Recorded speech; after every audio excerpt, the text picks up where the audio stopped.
Just thinking about where the dialogue from last week took us, I couldn't quite help but continue to have that prevailing thought of the experience not being for all, even though all are within the experience, and then the chastening that is attached to give birth or to give rise to the intended devotional conversation. I couldn't really help but think about the current issue that is going around about gender, the distinction that is going around between sex and gender. How, you know, the current dialogue is at birth, the doctor is assigning somebody a particular sex, and which is weird, even though they're looking at the body, they're still assigning a particular gender. And then all of a sudden now, gender is different from the sex that is assigned. And the more that I began to think about this, is the kind of complexity that this prevailing issue of gender and sex is getting at, and that prevailing issue being complex around definitions, the inability to define a woman, the inability to define a man, the confusion of male and female, the fact that I don't even know if it's realized, but it really seems like women are just getting taken under the bus right now, or just getting run over. They're a category left off, and because the issue is this transgender thing.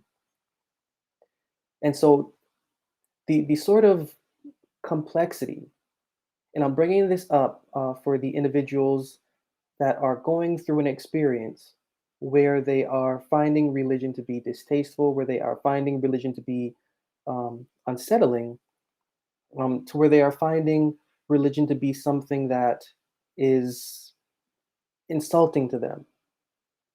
And so, being in this denominated landscape, which we can call our sex, and I'm trying to, as I was going through these thoughts from last week, I found a really weird correlation between that issue of gender and sex and the issue of denominated denominated understanding and belief.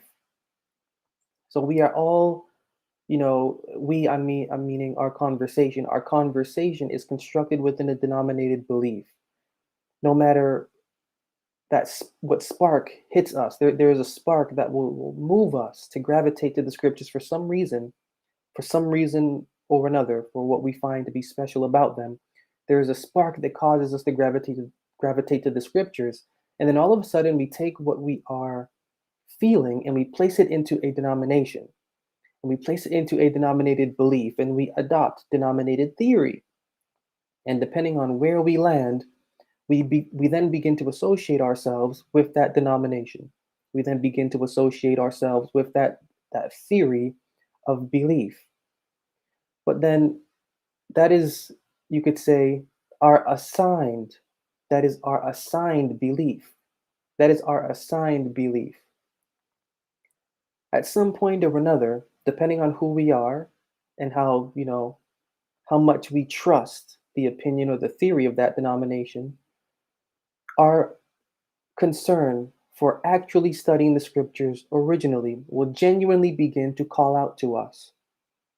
And that will cause us to question where we are in that denomination's understanding, standing, confines, landscape. We will begin to question it.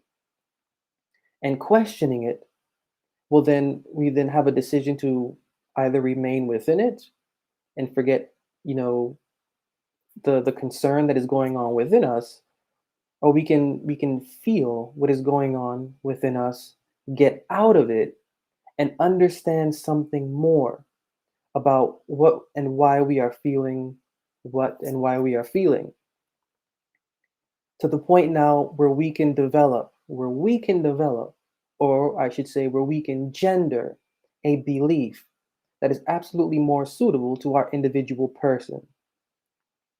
And so, as I was thinking about everything that I have been discussing for these past weeks, it has been sounding it has been sounding a lot like the issue, the popular issue of gender that has been going on, because you have individuals that are claiming to have been assigned a gender at birth by their doctor,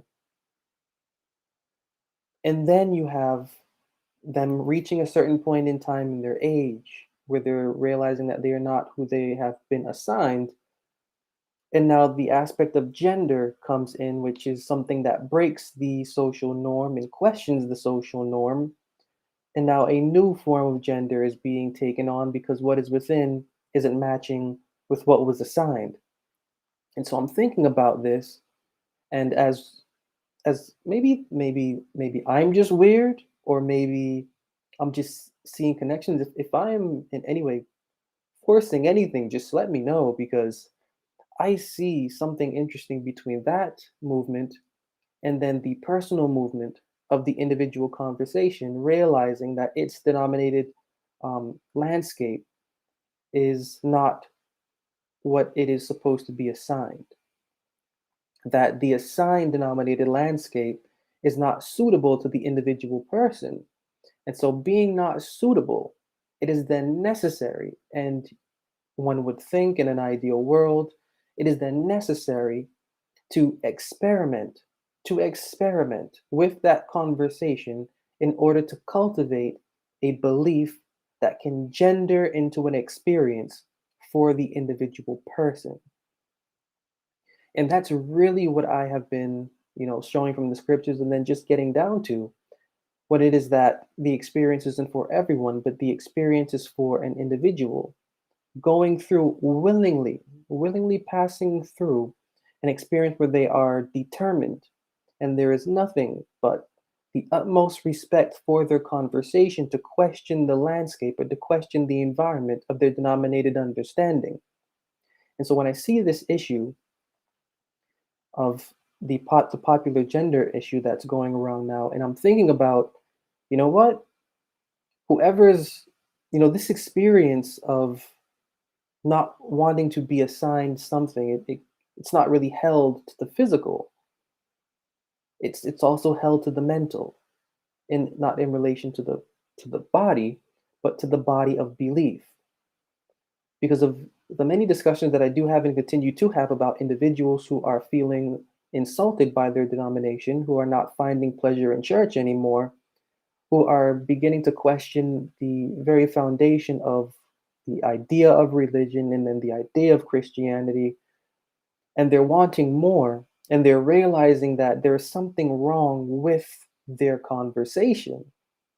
What they have been assigned as a belief, or what they have adopted as an ideal belief, it's no longer gendering the kind of response that they are looking for in relation to their daily life, to their human existence, to their professional outlook, to any sort of growth and development that they have going on as a human being, as a man and as a woman.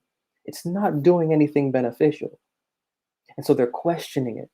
And in questioning it, they're wanting more from out of their experience. They're not satisfied with the route of this doesn't exist, so I'm going to be an atheist. They're not content with the route of I don't know about this, so I'm just going to be a skeptic about it and see where that lands me. They're not going the route of I'm just going to remain a Christian or a theist or a deist, or I'm not going to just remain with the combination of a secular evolutionary outlook, meanwhile the general religious Christian outlook, so I can combine the two, and they're not going through all that mess.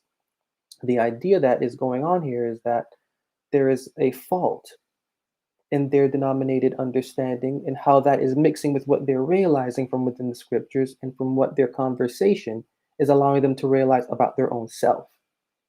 And so what they want to do is they want to understand how to make sense of their past and present experience in their denomination with what is going on within the Bible and what the Bible is actually saying. They want to make sense of it. Their past has led them to this experience. Sure, it has been insulting and inhumane and degrading and all these other negative things that make them feel less as a person due to the constriction of their conscience. But at the same time, they're understanding that this isn't what I signed up for. This isn't my assigned belief. It's not my assigned belief. I'm not supposed to believe this for some reason. I'm supposed to understand something greater. And what is here is holding me back from that greatness. What is here is not touching on that greatness. The people in this environment aren't here for greatness. The type of greatness that my mind is letting me know that exists. And so they're stepping out, boldly stepping out to understand the context of their conversations, thoughts, and feelings for the purpose of gendering an experience and gendering a conversation that is suitable to their individual person. And everything that I have been reviewing thus far is just that. So when I'm looking at the popular movement and I'm really studying it, and I'm really looking at why it's relevant, why is it necessary for these people to place a division between sex and gender? Of course, there are different fields or schemes or plots or agenda, propaganda attached to all of that. But at the same time, you know, besides what is being popularized by the media, there are individuals convinced that this is their lifestyle and that this is happening to them. And so, what does that mean? How does that mesh? How does that work? And that works in the sense of getting to the point of why that definition or why definitions now matter. And I can say the same for me.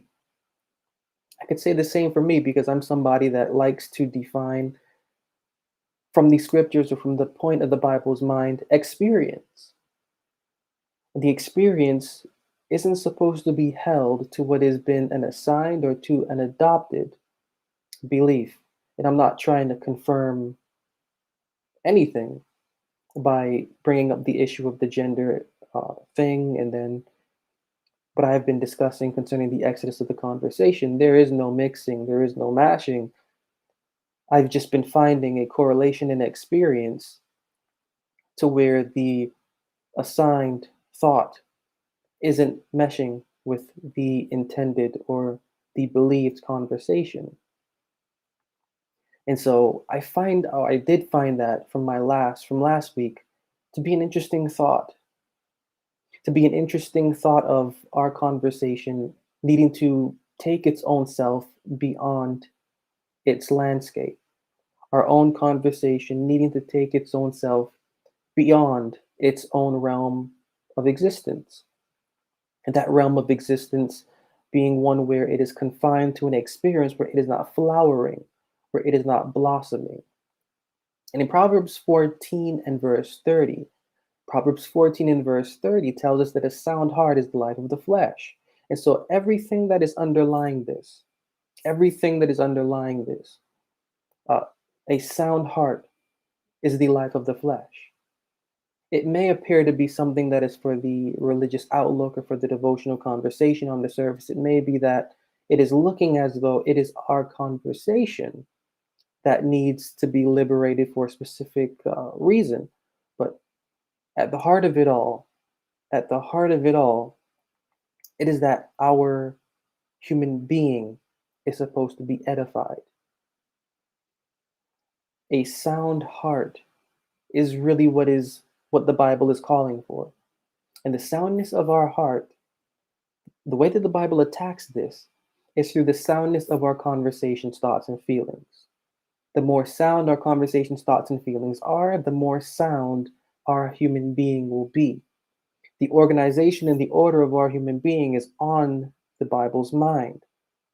But our human being cannot find itself organized unless the body that we can't see within us, that guides our impulses, that guides our thoughts, that is supposed to keep the mind of our human being in check, unless that mind, our inward person, is developing its character properly and effectively and efficiently and sufficiently, well, then our human being isn't going to find the nurture that it needs because our human being isn't created with an intelligent guide within it, next to it, above it. Our human being is created ignorant. If our human being isn't edified by the essence within, by the mind within, by our inward person, by the conscience of our devotional conversation, if our human being isn't edified by that body, Our human being is liable to go into every trend, into everything, into whatever it would just to find itself. Now, the Bible has another outlook. The Bible's outlook is that our conversation shouldn't be finding itself by these means. The Bible's outlook is that our conversation should be understanding itself first. And by understanding itself, separating from what is taking itself away from itself, which is an understanding that is in from the religious world, denominated theory, getting away slowly from that and allowing the conversation to gender an understanding of its own. Well, this allows our conversation to understand the character that it individually has. Our conversation is not going to have the character of another. Our conversation is going to have its own individual character. The individual character of our conversation is special to it because our human being is individual to its own self. Our human being cannot receive instruction from anything outside of it. So weird as that sounds, at a certain point in time, our human being is going to need to begin to have the answers that it has answered from within itself. And there's no natural mind of answer within the human being. So, in order for our human being to be able to rationalize its own self, our conversation needs to rationalize its own self. And the course of learning that the Bible has is a course of learning where the conversation is experimenting with its own belief. The conversation is experimenting with its own belief after exiting that landscape of unprofitable ground, meshing opinion, theory, and thought with what is within the scriptures, taking that bold step to do so, and understanding that there is no other route out of the conundrum that we find ourselves in. Well, then we can develop, as we reviewed previously, plagues of understanding to apply to further get us out and to further get us into a wilderness, a time of alone, a period of alone, a mind of alone, a conversation alone, where it can just be. And learning how to be, it can understand how to live. Learning how to live, well, then that's how it understands how to feel and how to think properly. And once our human being can see that or does see that, that's how the fruit of our experimental belief becomes sustenance for our human being. Our human being devouring what it is seeing our conversation going through, to where now it is becoming humble, to where it is now becoming calm, to where it is now becoming in tune to its character. And becoming in tune to its character, it can now play off of our devotional conversations, thoughts, and feelings, the two forming a marriage together. And so I'm seeing the issue again of what is popular about this gender sex issue. And then I'm seeing the issue of what I have been raising about denominated opinion theory and our attachment to it. And then exiting that for the purpose of cultivating a belief that is sustainable to our human being. So and side of that is, individuals going through such an experience, as much as we may have a political belief about something or not, we ought to remain silent on what another person is going through. Because if we have to look close enough, we will see that we are all going through the same thing. We are all going through the same thing, different versions of it. We're all going through the same thing, but there is a different look to what we're all going through.